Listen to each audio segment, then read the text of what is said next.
James asks, how would you deal with a co-founder who isn't as ambitious as you? I'd break up with them.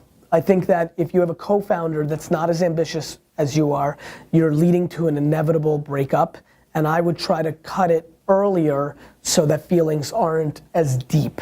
It's easier to break up with somebody after 3 weeks than it is after 3 months, than it is after 3 years, right? And so there's less baggage.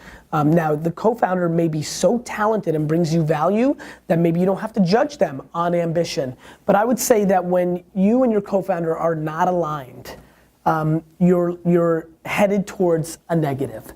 And so I would communicate first. I'm giving you the finish line, but what I would start with is I'd be like, hey, India, can we have a coffee? Sure, yeah.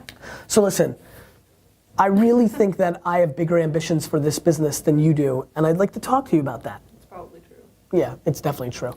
And so I think you had that conversation. One of the things that it's led to, and I've given this advice a lot, is that India and I, who started off at 50-50, India recognizes that and sees that I'm putting in 18 hours a day and she's putting in 7.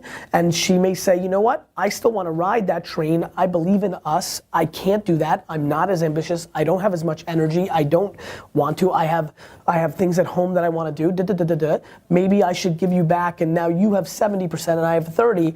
And so really, there's always a deal to be had. If the deal ends up being 100-0, because I don't value India even at 30 or even at 20 or even at 10 or even at 0, well then you have to break up.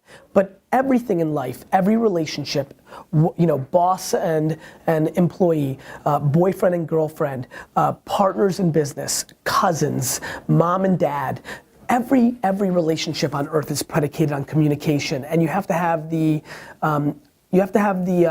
backbone to step up and actually have that conversation and have it in a truthful manner. And it's super scary, and a lot of people are intimidated by it, and I'm not. It took me a long time to get good at it. I still don't always get great at it, but it is the only answer to this question. It's about having the conversation and seeing where the things fall, because a lot of times the other person doesn't want you to bring it up. They may, you know, recognize it. Sometimes they don't even recognize it. Some people are blind and lack self-awareness.